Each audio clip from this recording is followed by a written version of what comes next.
All right. Welcome, ladies and gentlemen, to the We're Having a Good Time podcast. My name's Dusty Slay, and I'm your host. And I'm pumped to be here. I got 2 comments from people saying that, where's the robe? We missed the robe. And I got to be honest with you, that's all it took for me. I like doing the podcast in a robe, but I thought, how long can I keep this going? I mean, this seems sloppy at this point that I'm just wearing a robe every day, but I'm into it. This is what I'm talking about. You know, now there's no thinking about what I'm wearing. I just pick a new hat, put on the robe, and go about my business. And I'm excited. It's middle of the day on a Wednesday. I've written a book. I've written a book called We're Having a Good Time, and I'm very excited about it. It's not going to come out until November 10th, but you can pre-order the book now. You can go to Amazon and order the book. And if you order the book, then people get excited about it. They go, wow, people are buying a lot of this book. And then more stores put it in the book. I'm excited about it. Writing a book, when I first got the offer to do a book, because this was not my idea. I didn't just set out to write a book. You know, I wasn't like, you know what? I think it's time for me to write a book. I got an offer to write a book, and I thought, this will be fun. And it has been fun, but it has honestly been one of the hardest things that I've ever done. And I'm excited about it. I like it, so it's like I say, it's called We're Having a Good Time. This is what it's going to look like. I mean, that's what it looks like. But it's going to be a long time before it's out, but you can go ahead, pre-order the book, forget that you ordered it, and then in November it will just come to you in the mail, and you'll be so excited. I got, a lot of stories in there, a lot about my childhood, and then a few things that I've never revealed about myself publicly, I put in this book. So I think that will be exciting. I also, this is just sitting here, I have this copy of this DVD. This is ECW WrestlePalooza 1998. And I was at this wrestling event. I talk about that in the book, so I'm not going to talk about it now, even though there's a good chance I've probably already talked about it. I have been doing this podcast since 2017 with some extended breaks, so I have talked about a lot of stuff. When you think about the fact that even if I just do this podcast once a week, that means I've talked for 52 hours in a year. That's insane. It's insane how much talking really gets done, but that's what I'm doing out here. I'm just talking. And combine it with that, since, I don't know, whenever I join Nateland, we do 2 hours a week, where that's not just me talking, but that's going. And now we're continuing on with the Public Figures podcast, which is exciting. I'm pumped to be here. I'll be honest with you. I had a little writing to do. I got a few things I'm still working on here. And my kids and my wife have gone to a museum, I think. And I had a daytime cigar, which, it's not always the best idea for me. I don't do it during show days because it does take a bit of my energy, but I just had one. It felt great, but my energy is a little drained. I've still not gotten, I have a studio now, but I've still not gotten to live my dream of a studio where I can smoke inside. One day that will happen, or I'll quit cigars completely, which is, probably the real path for me. That's probably the real path I should go down, and maybe I will. Maybe I'll give it up. But I do love it. I do love it. Unless you're from my health insurance company, and I don't touch the things. No, I don't lie about it, but I don't tell anybody. You know what I mean? So this is exciting. On the Public Figures podcast, we talked about farming this week, but we didn't really get too much into farming. I grew up on a farm. It's always confusing for people. I think if you're a listener of this podcast and have been for some time, that confusion's probably cleared up for you. But I grew up with divorced parents, so I spent half my life with my mom in a trailer park, and then I spent the other half of my life living on a farm with my dad. And so I got to do quite a bit of farming. My dad has cows. He has black Angus cows. And I've done, farming here and there my whole life. I'd like to get back into some sort of animal farming at some point. I'd like to have sheep right now. I'd like to have goats and chickens. I don't think I'm ready for that because I leave every weekend, and the farming would be the responsibility of my wife, and I don't think she wants to do it. I don't think my wife wants to be a farmer. So for now, I'm planting fruit trees. Right now, now we had this ice storm, so I don't know what's going to live. We have snow every year in Nashville, so that's not that big of a deal. We usually get some snow once a year, but this year, as you know, we had a pretty terrible ice storm, and things were more frozen than they normally are. So I hope they all live, but they are mostly bare root trees, so I don't know how they've taken to the ground and probably won't know until the spring. A more experienced tree farmer would probably know whether they're alive right now or not, but I am not that more experienced tree farmer. But I have, my land in McMinnville that I've not gotten to go to in a while, and I have a bunch of fruit trees there. But here on at my new house, I have apricot trees, apple trees, pear trees, plum trees, peach trees, mulberry trees, pawpaw trees, persimmons. I have pecan trees, walnut trees, and a few oaks.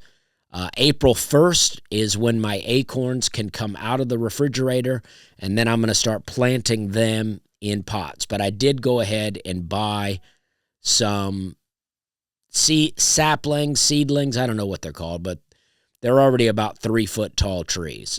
And I probably planted too many oak trees everywhere for the space, but they take so long to grow that I figured by the time they're a problem, I can just cut them down. In 20 years, if I go, man, these are too close together, I'll just cut them down. Even my fruit trees. I also have raspberry bushes from the previous owner of the home and blackberry bushes. I planted blueberry bushes and strawberries. I have so much stuff, and I'm so excited about it. Even a couple of, I forget what they're called, maybe begonias, but the plants with wisteria I just planted too, and something else. But I think they're, the big blue flowers. I want to get more flowers out there because you need it for the bees. I just set up a new bird area where I got bird feeders and a bird bath. I put it out right out of my front window. Now I can watch the birds come in every day while I'm having coffee. That's what I'm talking about. That's the life. My goal is to get all this stuff going, have a little spot out in the garden in amongst the trees where I can just go out there and sit in the spring, summer, and fall and just enjoy my trees. I'm so excited about it. I have a lot of trees at my new house, so I've been raking my own leaves. I have so many leaves now. I have more leaves than I could possibly rake, but I'm still searching for bags of leaves that other people have already bagged up that I can take home with me, because finding a bag of leaves is much easier than raking. I don't know how much you've raked, but gosh, that is not a lot of fun. Oh, I got to say this. I'm still working on it, but I have been convicted about the word geez. I know I talked about it and I justified it and I said I'm saying geez Louise, but I don't know, somehow the conviction just came in about it. I don't know if it's the Holy Spirit inside of me saying stop saying it, but I feel like I'm going to try to stop saying it. I don't know what I'll replace it with. To me, it's been a nice word, a nice substitute for cussing. But now I think I'll have to go back to gosh and dang. I'll go dang, instead of geez. But I don't know. I've just been convicted about it. So I don't know if that happens to you where someone says something to you and you completely reject it and you justify it, and then later the conviction comes in. But that's happened to me. And so I think I'm going to stop saying it. So whoever sent me that email, you'll be pleased to hear this new information. And for the people who backed me up and told me that I was right and that it's not a big deal, I'm sorry that I've led you down that path. But yeah, I love agricultural farming. I like fruit trees in particular because although I do think there'll be work, there'll be pruning to be done, but I feel like the fruit trees maybe I'm wrong, but I feel like it will be less work than growing vegetables every year. I still want to do that too. I want to grow herbs. I have rosemary, thyme, and oregano growing right now. Those can last through the winter. Lavender, and I want to grow more of that. I can't wait to grow basil and tomatoes and cucumbers and peppers. I'm trying to overwinter peppers right now, where you supposedly able to prune them back and then keep them in a pot over the winter and then plant them again. And because they say they are, what do you call them? Whatever the plants are that come back every year. Not annuals, but whatever the other thing is. Biannual? That doesn't make sense. But I hope that they do come back. That will be great. It's hard to grow peppers from seed, but I managed to do it last year, and I had so many peppers, but because we moved, I didn't get the full effects of my garden. I'm also now rejecting the raised bed garden. I know this is a heavy gardening episode so far, but I'm rejecting the raised bed garden. I've read stuff about hugoculture, I think, is where you kind of create mounds. You put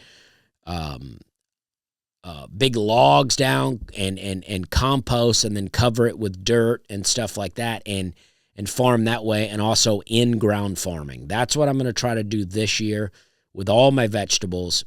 I'm looking forward to it. I can't wait to get into it. I'm having a baby in April, and then my summer is fairly light. And then in the fall, things really ramp back up, and I have a ton of dates.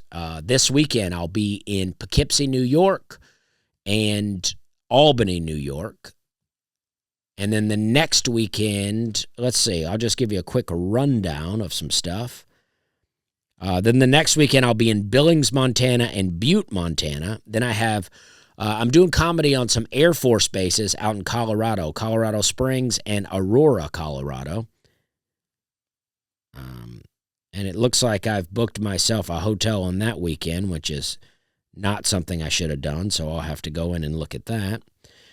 And then I'll be in Florida, Clearwater, Orlando, Paducah, and St. Louis.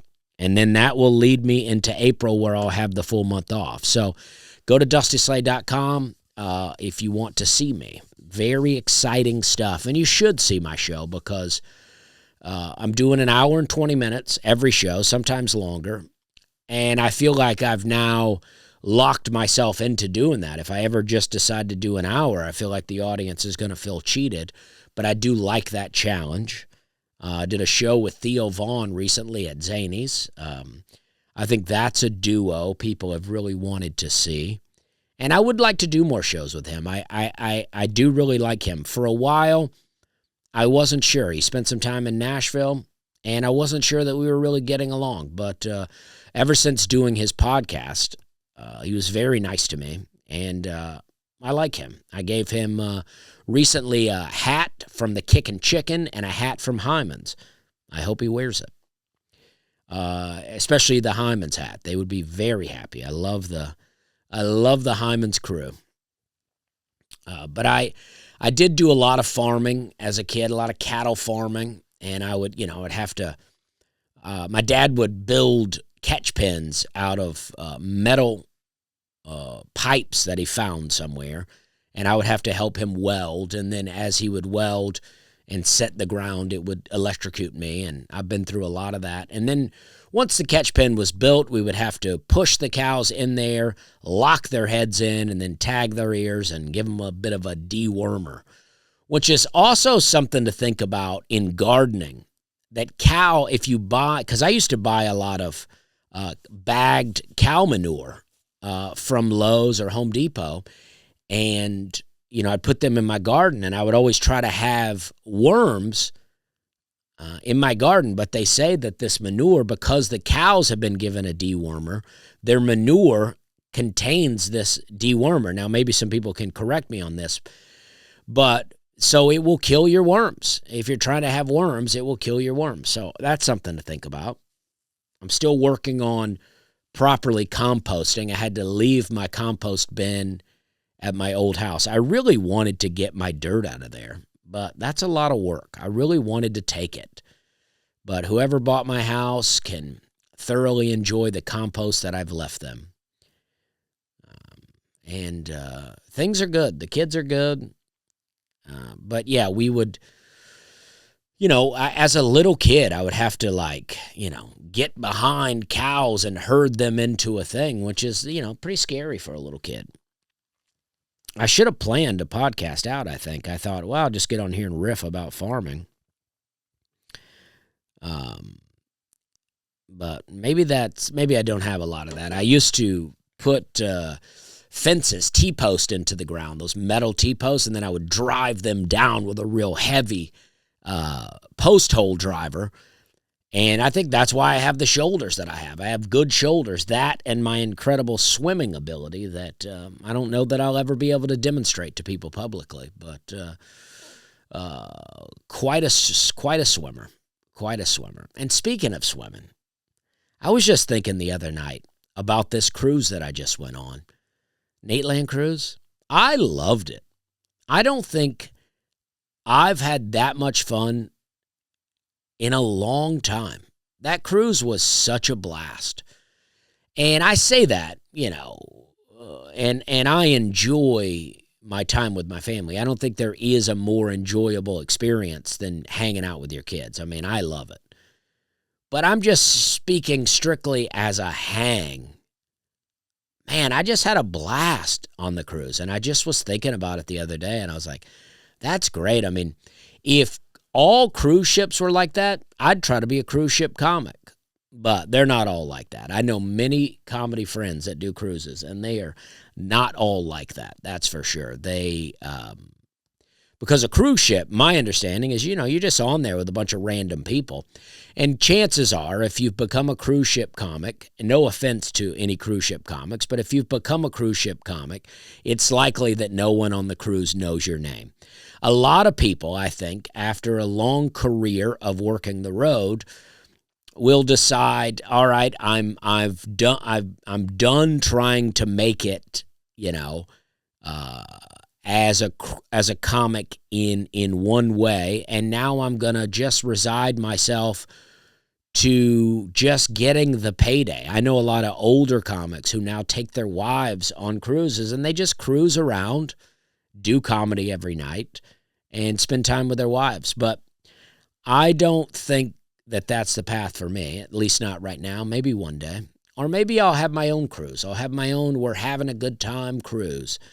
And then we'll have a little cigar corner where we just will sit around and smoke cigars and talk conspiracies.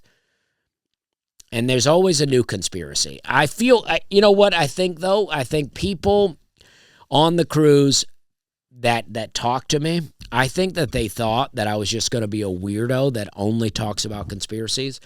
But I'm actually a very normal guy that just enjoys being skeptical about everything. I don't trust anything. I don't trust the food. I've heard that there are not enough cows to produce all the beef that we have in our fast food restaurants. I did talk to someone last night, and they said, well, I just think we're probably using more of the cows than we realize, parts of the cow that we wouldn't want to be eating. And that could be true, too. And I also don't know what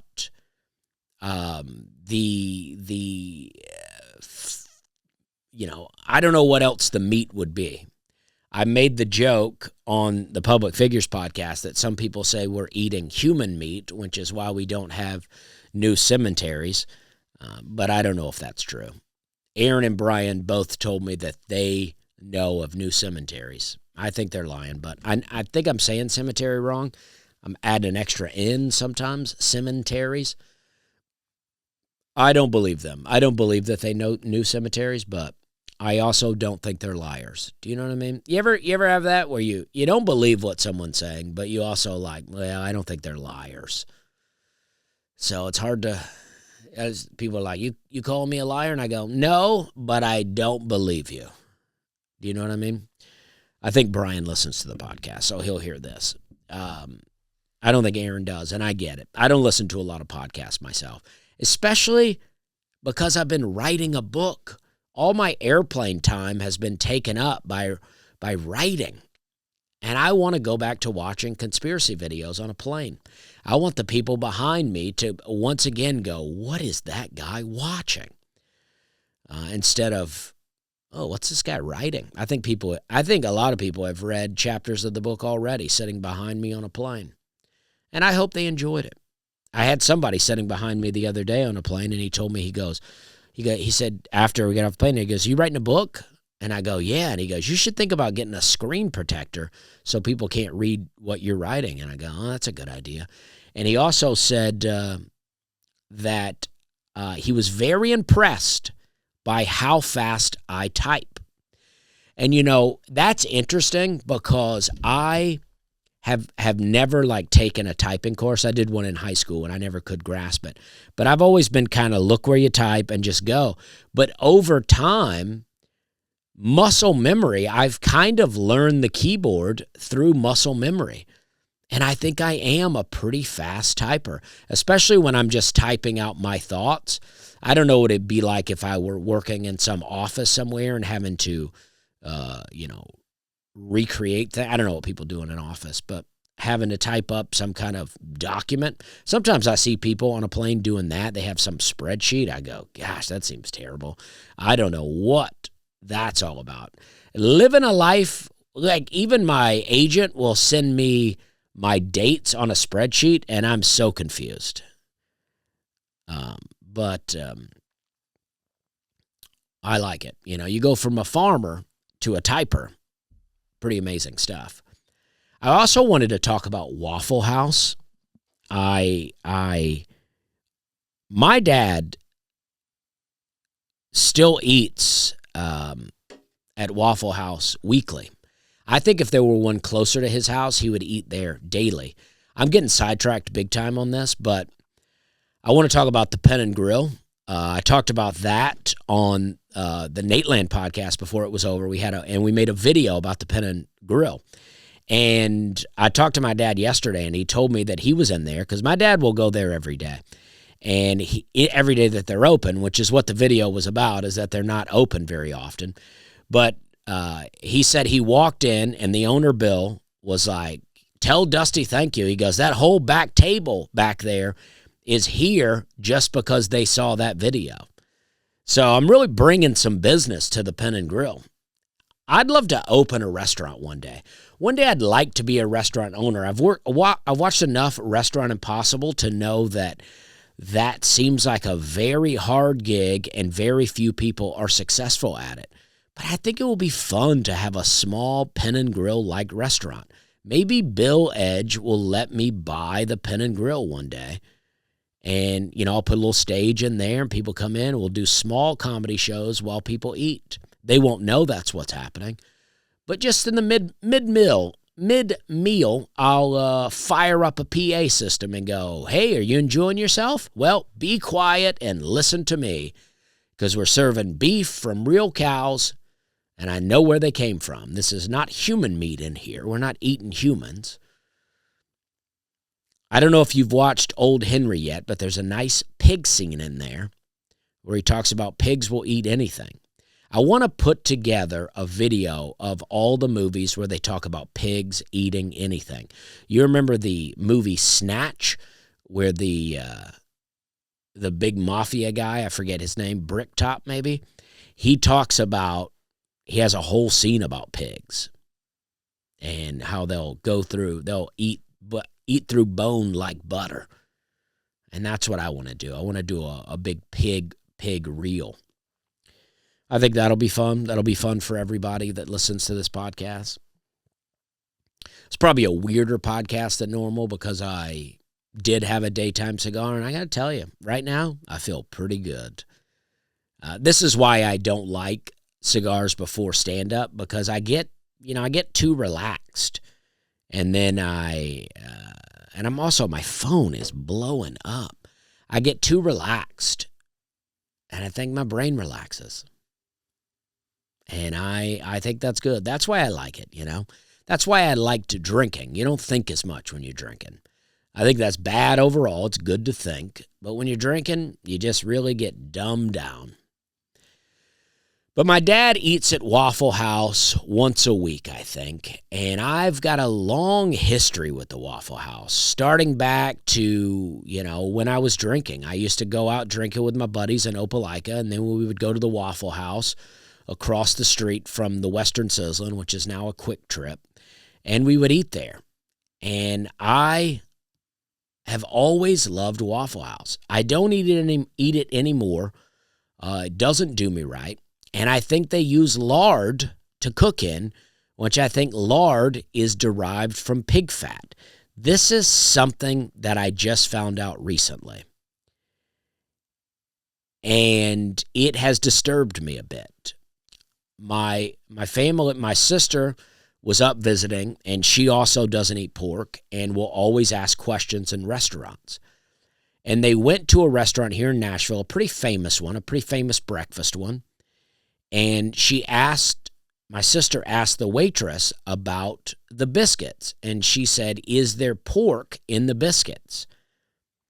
And the server was very confused. And she was like, "No, it's just biscuits." But then she went and asked and found out that they cook the biscuits in lard, which is from pork. So the biscuits have pork in it. And also the chicken and dumplings, which I love, at Cracker Barrel, uses pig lard. And I got to tell you, it has shook me to my core to know that so many things that I've been eating all this time and so many things that I love have pork in it. And I don't even know what to eat anymore. I don't even know what to eat anymore. It's a real shame. But I've been going to the Waffle House, and I used to go in there. When I lived in Charleston, I would go to the Waffle House at nighttime, drunk. Waffle House or Huddle House, to me, they're interchangeable. I know that's sacrilege to some people. And I would eat all the food on my plate, and then I would eat the food off the plates of my friends that they didn't eat. I would tear it up. I had drunk munchies like nobody's business, man. I used to tear up food when I was drunk. Gosh, I could eat it. I could put it down. I can still eat. I'm still an eater, man. I love to eat. I have to watch myself, though, because I can't get carried away. Sometimes people see me and they go, "Oh, you look like you've really lost weight." And that's because I'm just getting in control of my diet. But then once I get control of my diet, I get slimmed down, I go back to tearing it up. And I'm not off bread anymore completely, but I have still scaled back. I want to go back to being off of it. I need another fast. I think we should plan another fast day. Someone pointed out a verse in the book or in the Sermon on the Mount that Jesus gives, and said that Jesus has a line in there where he says, "When you fast," implying that Jesus was giving us a command to fast, that fasting was not optional, because if it were optional, Jesus would say, "If you fast," but he says, "When you fast." So we should all be fasting. And I wanted to fast today, but I woke up hungry. That's how I wake up every day. At night I go, I'm going to fast tomorrow. And then I wake up hungry. And I've been tearing up food today. So I need another fast day. I need a couple of days. I want to do the 3 days in a row. I've never fully done a 3-day fast, and I want to do it. I think we should plan one. In April, or maybe it's March. Maybe March. Passover's coming. And that'll be a good time, I think. Do Passover. and then a Sabbath day follows, and then it's followed by the Feast of Unleavened Bread. And I think, I'm already going to be not eating bread. It may be a good time to do a full-on fast.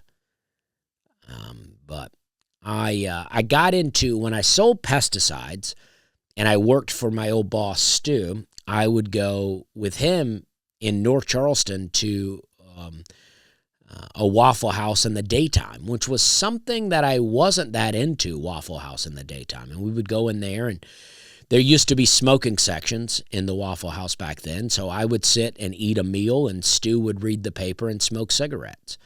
And then he would stop. Once he was done with the paper, he would look at me in my eyes, which is not something that, in my early 20s I was doing with a lot of people. I was not engaging with too many older people like that. And Stu would say, all right, tell me something. What's something you've been thinking about? Which I think was very good for me. I was uncomfortable with it, but it was very good for me. It forced me to engage and have conversation. People are saying nowadays that the younger generations, the kids in school right now, have what they're calling the Gen Z stare, I think, where kids, they're not even able to communicate with each other. They just kind of stare at each other. People are talking about being teachers. Maybe someone could back this up. Leave me a comment if this is something you've experienced as a teacher. But they'll say, the students will come in and they'll go, all right, take your notebooks out and turn to page, 33 or whatever, 35. And the kids will just stare at them. Some may go right to the notebooks, but the other kids will just stare at them. And I think Stu, now at that time, smartphones weren't a thing, so I wasn't carrying this mobile computer around in my pocket every day where I could just be distracted at a moment's notice. But, it forced me to engage in an adult conversation. So I would tell Stu things, and we would talk about it, and we would talk about my love life or lack thereof at the time, and Stu would talk to me about it, and he would ask me things, and he would call me on my BS. Like if I were trying to ask a girl out and I'd go something like, hey, a bunch of us are going to this place tomorrow. Why don't you join us? And he would say, well, if you like the girl, why are you inviting her to a group gathering with you and your friends? Why don't you just ask her out? And this was a concept very foreign to me, but it helped me. So these daytime Waffle House visits would be, very profitable for me in a mental capacity. And we would also go to Shoney's and various places, Bob Evans, but Waffle House was the spot. And then as I took over full-time position at Spectracide, I would go to Waffle House midday, and at that time I was smoking cigarettes. And I would sit in there, especially in the slow season. The slow season selling pesticides is in the fall and the winter when we are not really selling a lot of pesticides and fertilizers. And I would just sit there at a Waffle House and smoke cigarettes and write jokes. There was a Bagel Nation was a place in Charleston that I would go to, and I would just sit there and drink coffee, smoke cigarettes, and write jokes. The Huddle House on James Island was a big spot for me. I loved a patty melt from there, and I would go, and I've been kicked out of a Waffle House and Huddle House. I was banned from the Huddle House on James Island for a short time because I would go in there so drunk and I would really cause problems. I got kicked out of a Waffle House. I got into an argument with my buddy. I've talked about this before in a Waffle House, and he left me. He drove. No, he didn't drive. I drove. He got a cab. This is in the days before Uber. Our argument got so bad that he called a taxi and left me. Still my friend, one of my best friends to this day. And I got my food, and I was just going to eat it. And the Waffle House waitress came over to me, and she said, you have to leave. I was probably arguing with another table. I was known for that. Just a straight-up argument. And so I got my food in a to-go container, and I went out and sat in the parking lot and ate it and then drove home. I love that the Waffle House would kick me out. knowing that I was too drunk to be in the Waffle House, and they were like, get out of here and drive home. And I love all of these breakfast type diners, but I feel like they're really out of fashion now because, I don't know, the food's bad and everything's so terrible now food-wise. I used to go to a place outside of Opelika in Casita, Alabama, called Perlis Truck Stop. Me and my buddy Chris Clearman, we would have drinks, and then I would never drive drunk back then. I wasn't, I'd get in the car with somebody drunk, but I wouldn't do it, and Chris would do it. Chris probably doesn't do that anymore, but he did back then. He's a professional human being now, but he would drive us out to Perlis, and we would eat at that late-night truck stop. We always had a lot of fun doing that. Just drunk food in general was always a bit of an issue for me. In Charleston, I would eat at the Pita Pit a lot. I told a story I have a YouTube video about my old mattress, which I'm always plugging on podcasts for some reason, but I like the bit. It's never going to end up on a special, but it is on an album I have called Crockpot Comedy, and I have a video of it on YouTube. And I would go to the Pita Pit sometimes late at night, and I'd get myself a pita, and I'd go back to my apartment, and I would eat it. And one time I passed out on my bed eating Pita Pit, and I woke up in the morning, and the pita was there, and then they had a huge grease stain all the way around it, which I say is a tough stain to explain to people. You don't want people to know you've been falling asleep eating Pita Pit at night. Where's your life at when you can't get through that whole, I think I said burrito on the video, but it was Pita Pit. And then I would go to Gilroy's Pizza. Gilroy's was right next to Pita Pit, and I'd go there and I'd get a pizza late at night. And many times I would get nearly into a fight with somebody in the lobby waiting on my pizza. Everybody would be drunk in there. And I was just, I was all nonsense, but also a no-nonsense guy, if that makes sense. Like, I was full of nonsense, but I wasn't taking anybody's nonsense. And I would get fired up in there. I went in there one time with a guy, and he stole all the salt shakers. And then I took them back. I was like, I never was a thief. I was a lot of things, but I never was a thief. I wouldn't steal things from people. I can't bring myself to steal.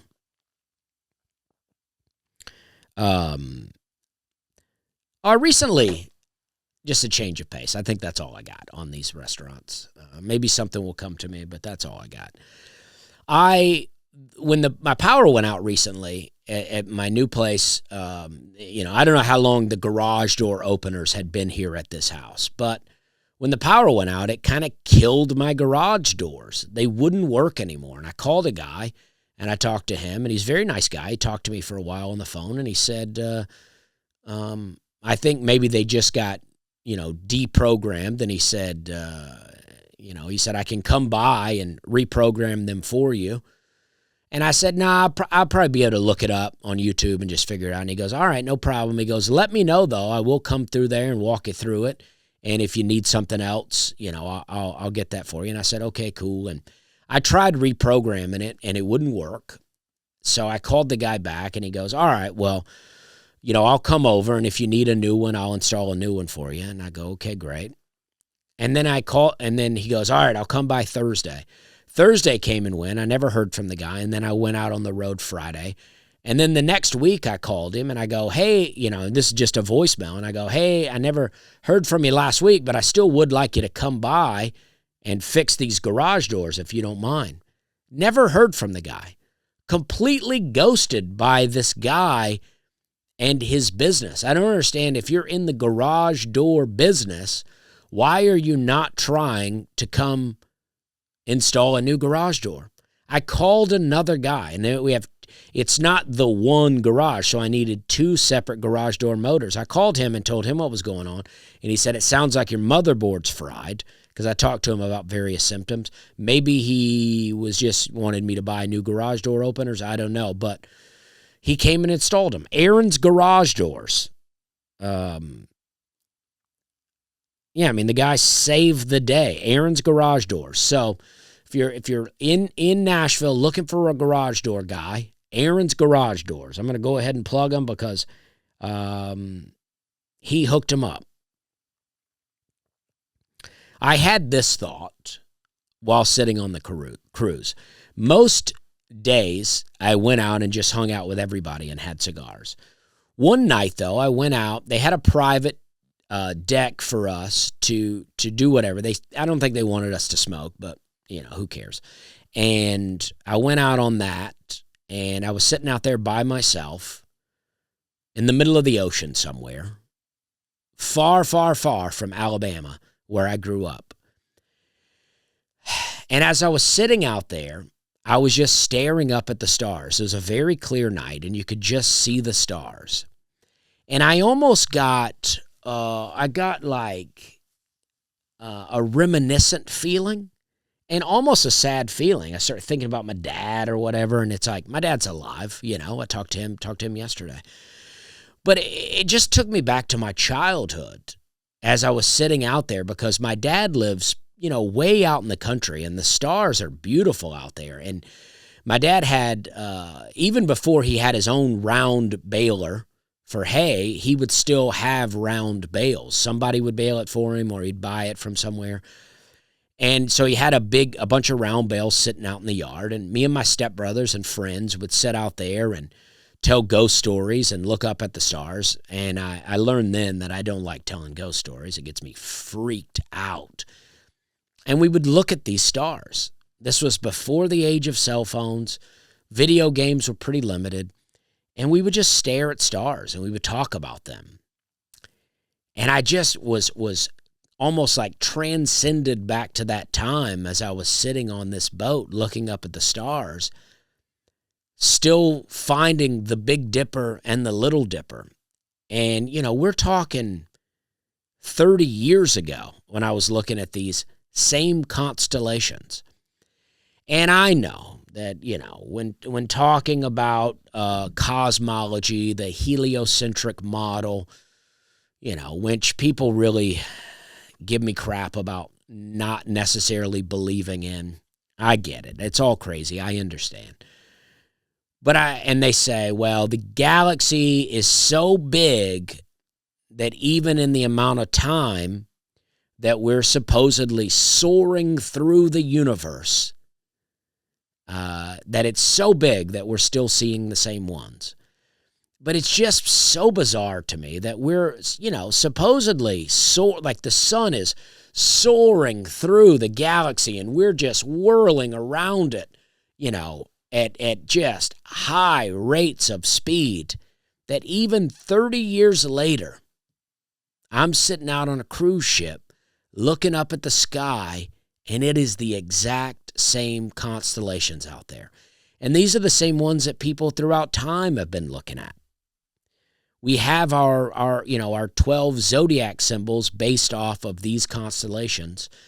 And I find it so wild that we're still able to see the same ones after all this time. And maybe they're all moving with us. And maybe that's just it. We're all moving together. But I don't know. It really took me back. And maybe it's just because I don't spend enough time looking at the stars these days. We spend so much time looking down that we don't look up to see how the clouds have changed. We have weird clouds now, don't we? The airplanes seem to be producing the clouds for us now. But I don't know. It really took me back. And I just sat out there and I made that note. That I said the world changes, and so many changes have happened in the last 30 years. But the stars never do. And it reminded me of how God never changes. And I don't know if that's the right way to look at it, but I don't know if I talked about the dog last week that kept slipping under the seat, but I'm going to talk about it real quick. There was a guy on a plane with me. He had a dog. He was a very nice guy. This guy was so nice. He had a big dog. It was a lab. Very cute dog. But, when I'm on a plane, I'm not looking for dog interactions. And the dog, he was sitting in the seat in front of me, and the dog kept coming under the seat back to my row and would get under my legs. And then the guy would get up and he would come get his dog. And he was so nice, but I couldn't even make eye contact with the guy because I didn't want to be rude to him because he was so nice. But I was like, I don't I'm not looking for your dog to be all over me right now. And it was just wild to me. I just thought, man, that's happening to me. That's hilarious that it's happening to me. I also had this thought. I see kids, and I saw these kids, the son and the daughter were dressed the exact same in like pajama clothes. And I'm just not into that. I don't think we should be dressing our sons and our daughters in the same outfit. I don't know why, but I don't know. I think my son looks cute in his little pajama outfit when he's at home. But I don't want to take either of my kids, out in public in their little pajama outfits. I want to get them ready for the day. I want to get these kids ready for the day out here and not have them looking like they just woke up. Now, maybe I've just not flown enough, and maybe when my kids are 8, 6, and, 3, I'll be like, let's just go. Let's just go. I don't know. Things change. The stars never do, but things change. I'm just trying to look through some of the notes that I've made over there, and I feel like I've talked about so many of these. But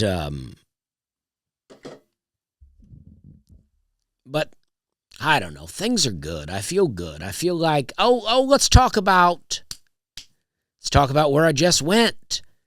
This past weekend, I went to Michigan. And I talked about this on the Public Figures podcast, so I'm not going to dwell on it, but I got into an argument with an Uber driver who was a conspiracy theorist. And I just was like, man, I sort of agree with this guy. I don't think the government hacked into his GPS, as he says, but I sort of agree with this guy. But he had me in an uncomfortable position. I was trapped in his car. And so I didn't want to argue with the guy about it, but I didn't really want to engage. It didn't feel like he was engaging me in a way that I wanted to engage. It felt like he was making me the enemy, like somehow I was the government. So I got into a yelling match with this guy in the parking lot of the hotel. But this was in Traverse City, and I've already seen a comment on the Public Figures YouTube page where they said, I hope that you'll come back to Traverse City, and I hope that this is not a reflection on the city for you. Not at all. I love Traverse City. I've been there many times. My brother-in-law's from Michigan, and when I was growing up, they brought me. He went up to Michigan to visit with my sister and some other family, and they went to Traverse City, and they brought me back a shirt. So I used to wear a Traverse City, Michigan shirt all the time. I've always had a connection to Michigan through my brother-in-law. I wore a lot of Michigan T-shirts. I had a Michigan basketball jersey. And I pull for Michigan. I root for Michigan in football, even though I'm completely out of football these days. I root for Michigan. I like them. Aaron Weber hates it because he's a Notre Dame guy. But I love Michigan. I've always had a connection to the state of Michigan. And when I'm there, I really, really love it. And so Traverse City, I think, is beautiful. I think this was my first trip downtown. And then I went to a cigar bar after, a place called, I believe it was called Nick's Cigar Bar downtown. And just really great. Nice people, good ventilation. I bought a few cigars in there. Me and my buddy Derek Humphrey, we sat in there and my friend Derek Humphrey has a he's clean when he works with me. He's not completely clean. I don't think he's filthy. But he has a special on YouTube called Late Bloomer. Very good. It's a good hour of comedy. So check it out if you're bored with what you've been watching and you want to see something else. Check out Derek. Very nice guy. We've been knowing each other a long time. We have, similar backgrounds. He's from Toledo, right there at Michigan. I think born in Detroit, but grew up in Toledo. Joined the Navy. And Derek's a very nice guy. And we have a great time hanging out. It's one of the most exciting things for me is like that I'm now at this place in comedy where I can bring some of my old friends along with me, and I really like doing that. I only want to bring comics that are good and that I think are serious about comedy. I have some friends that are good at comedy, but other than me taking them on gigs, it doesn't feel like they're very serious about their careers. And I want to help people. The people I take, Connor Larson, Derek Humphrey, Will O'Donnell, Adam Bush, various other people. That's not everyone, but that's who I've been taking mostly lately. Vince Fabra, they are serious about pursuing comedy. And that's who I want to take, because I don't want to just be their only line to doing comedy. I want them to be pursuing it outside of me, and then I'm like supplemental benefits along their journey, because ultimately everybody is striving to be a headliner. That's what I want. And I've known comics over the years that got paired up with a headliner, and now they're that headliner's guy. And they do it for years and years and years, opening for that guy. The paychecks are good. They getting to do lots of big shows, but they're not building a separate career. And then if that headliner stops doing comedy or moves on from that opener, the opener is kind of left. Now they have tons of material, but they don't have any relationships with clubs or bookers. And I think it's important that they be building those. But me and Derek sat together in the cigar bar in Traverse City and had a cigar, and it was really great. And then the next day, we drove to Saginaw, Michigan. Now, I have nothing but great things to say about that show and that theater. But when I was trying to find hotels in Saginaw, it did not look good. All the reviews, I was reading bad reviews in Saginaw. Let me try to find this one that I read. Let's see. I'm not going to say the hotel, but this was the review. Oh, no, that's not it. Okay. Nothing like a little dead air while I find a review. Okay. It is a Marriott, but I won't tell you which one, because I'm the highest status you can get at Marriott. I love Marriott hotels. I'm just going to say that. They're not a sponsor of mine. This is not a plug for Marriott. But I want you to know, as I read this review, I'm not trashing Marriott's. This is one particular one out of many in Saginaw. But this was the review. We stay at Marriott's quite often, and I have seen all different types, from brand new to on the cusp of needing a remodel. This Marriott was the absolute worst experience I have ever had. We booked a 2-bedroom suite. Then we got there. I was standing there for about 10 minutes. Finally, I said nicely, "Hello." Then the lights in the back room came on, and he comes right out like he was taking a nap, ? Then he proceeds to let us know that the room we booked sprung a leak, so we could take 2 separate rooms. Loved having to split up my family. Wish they would have called me ahead of time so we could have booked elsewhere. Then the maintenance issues. The pool lights barely worked, so my kids, who love a pool, were too afraid to go in. When we got to our room, there were stains everywhere, on the walls, refrigerator, couch, and to top off this room, there was a half-eaten bowl of soup in the microwave. I go down to the second room. Hopefully this one would be cleaner. Nope. I walked in and there was a water bottle with the cap off and a hat in the chair. I freaked out for a second and thought there was someone staying there. Terrible experience. Your cleaners need to do a more thorough job. People pay good money. And then I cut off the thing. But after all that, this lady still gave 2 stars. That's pretty good. I don't know what it takes to get 1 star from this lady, but she still gave 2 stars. So I had trouble finding a place. So I went over to Frankenmuth, Michigan, which I had not heard about, but on the Marriott website, it was listed as close by. And all the buildings looked like castles, and it was an old, German village sort of thing. So I went over to Frankenmuth and stayed.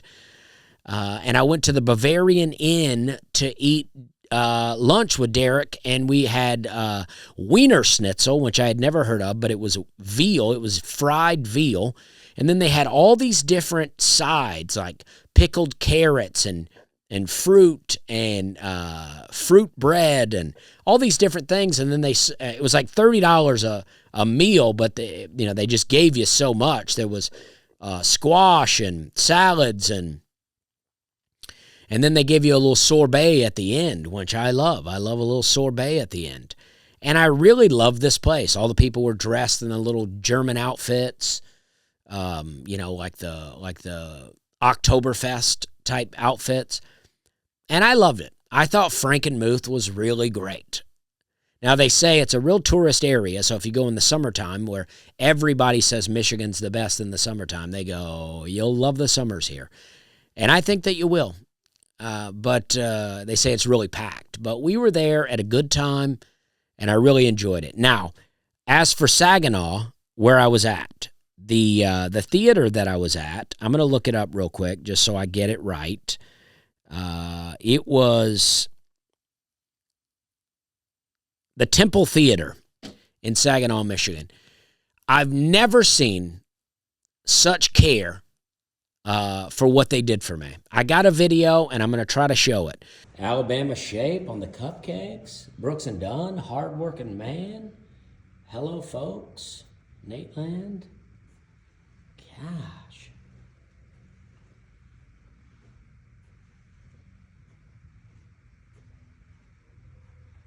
Wow. That's what I'm talking about. They baked me a cake. A guy named Steve-O Woods brought me cigars and cupcakes, or cookies, from the same place that baked me the cake.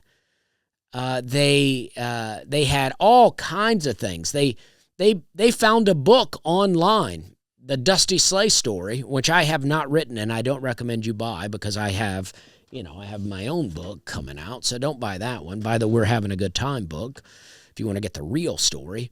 You want to get the real scoop. But they just took such good care of me. They even bought a Brooks and Dunn CD, Hardworking Man, which I don't have, so I'm excited to have that. They just went above and beyond, and I just can't say enough about the Temple Theater and how good they treated us.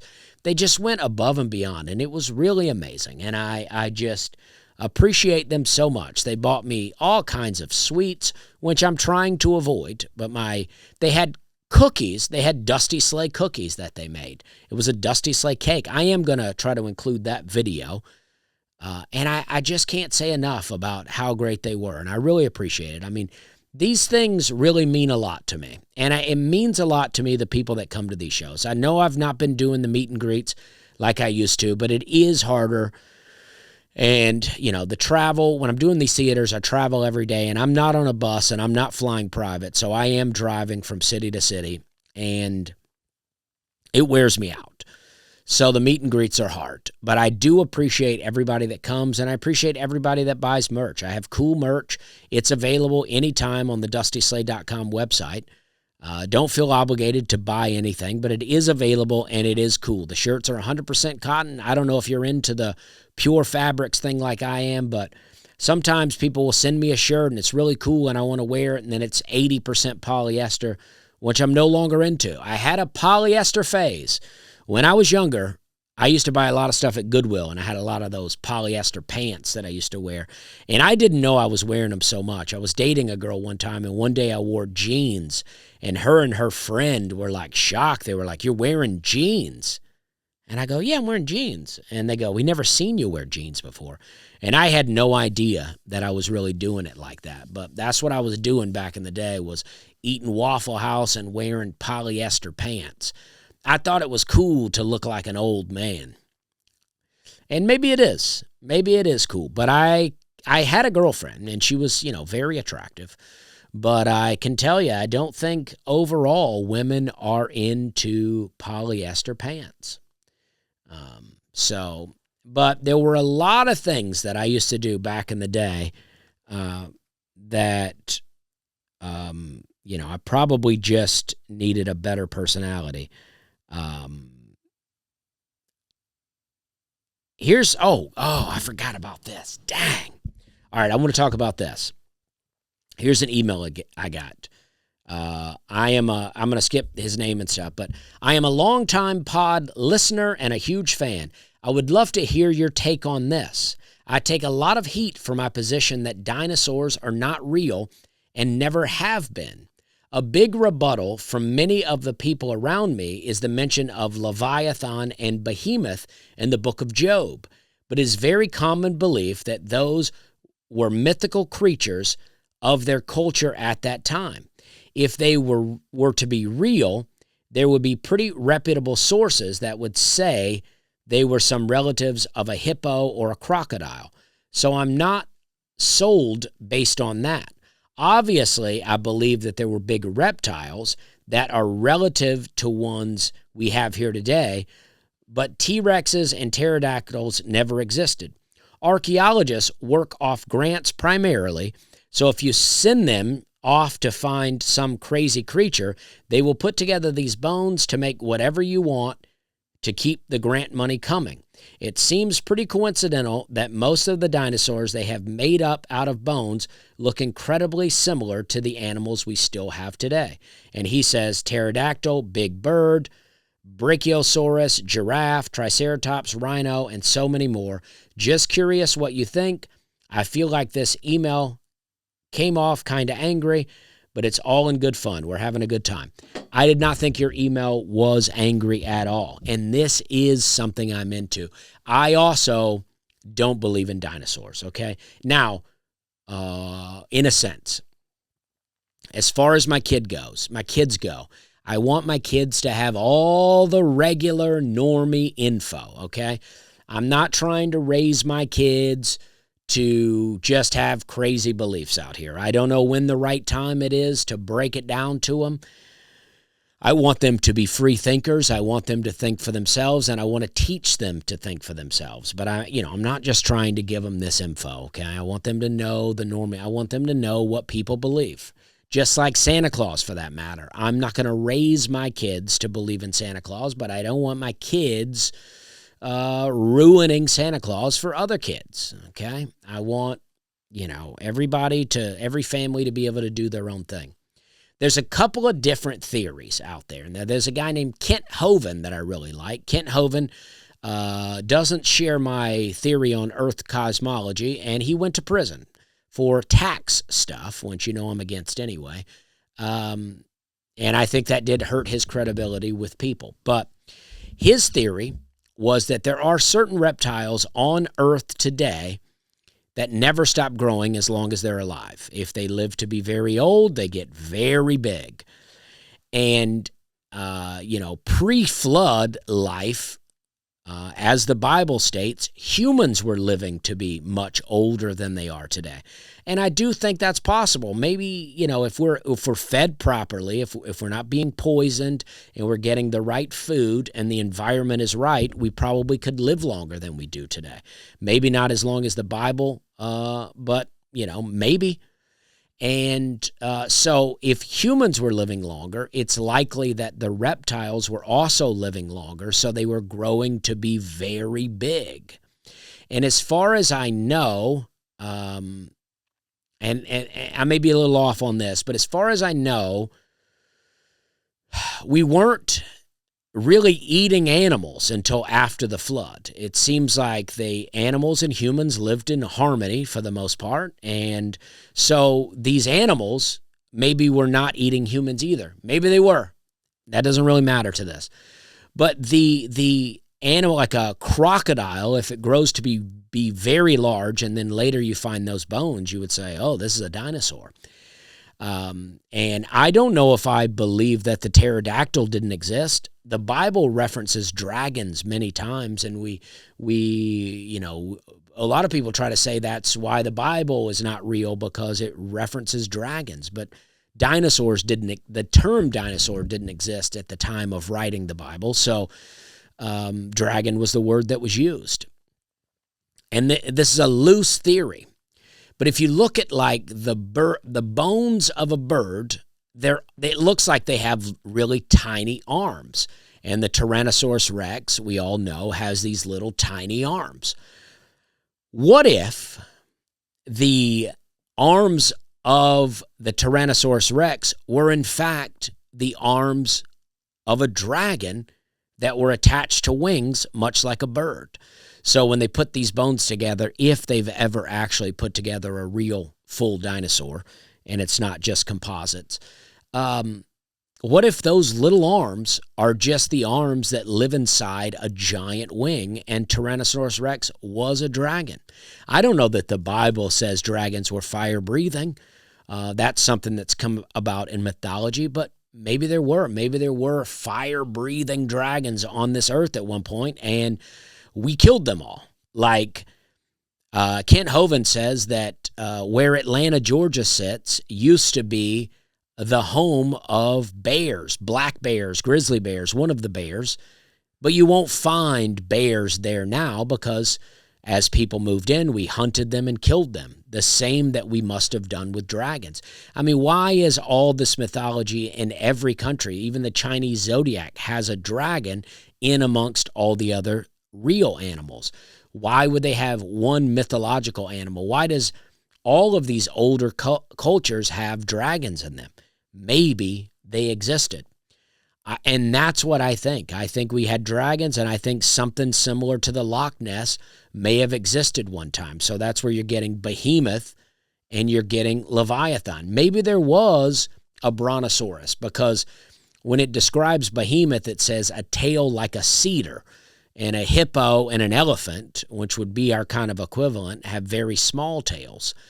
But maybe we're just finding a giraffe neck and piecing it together with other bones.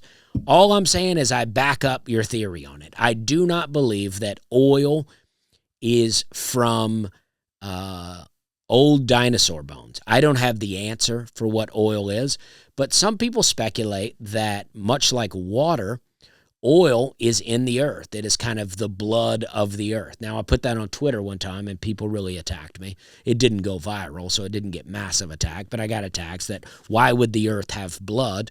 But, maybe the earth is a living, breathing organism where that's why we have trees that spring up out of it and all these things. And oil is the blood of the earth, and the scarcity of oil is, brought about by governments and, oil companies to make us think that, well, we need to charge a lot of money for this oil because we could run out. I don't think we could ever run out of oil or water. Now, people say, oh, well, if you don't think we could run out of water, you've obviously never lived in a desert climate. I'm not saying parts of the earth couldn't have scarce amounts of water, but I think as I've watched the guy Andrew Millison on YouTube, I don't think he would back me up on anything other than this, but a lot of desert climates come about through bad farming practices, and over time we have mismanaged water in those areas, so the water dries up quickly and we're not harvesting it correctly. There's been speculation about that in California, and we build dams in certain places where otherwise rivers would run through there, and then we dam it up, and now those rivers no longer run through those areas, causing deserts. I wish that I'd got into this earlier because now I'm fired up about the podcast today. But I think there's so much that we don't know, and I believe that so much is being hidden from us, and I don't believe in the narrative of dinosaurs. And there might have been large reptiles that lived amongst us. I don't believe that there were dinosaurs on Earth and then an asteroid came and killed them all, and then later we came. I believe that we lived amongst these giant reptiles, and they were brought onto the ark, but they brought babies. They brought babies of everything. And then after the flood, that's when we were eating animals. That's why Noah was instructed to bring by sevens of clean animals and by twos of unclean animals, because they would need animal sacrifices when they got off, and they would also need to be able to eat. Just some theories, just some fun. We're just having a good time here. This weekend, I'm in Poughkeepsie, New York, and then Albany, New York. Come see me. We're having a good time.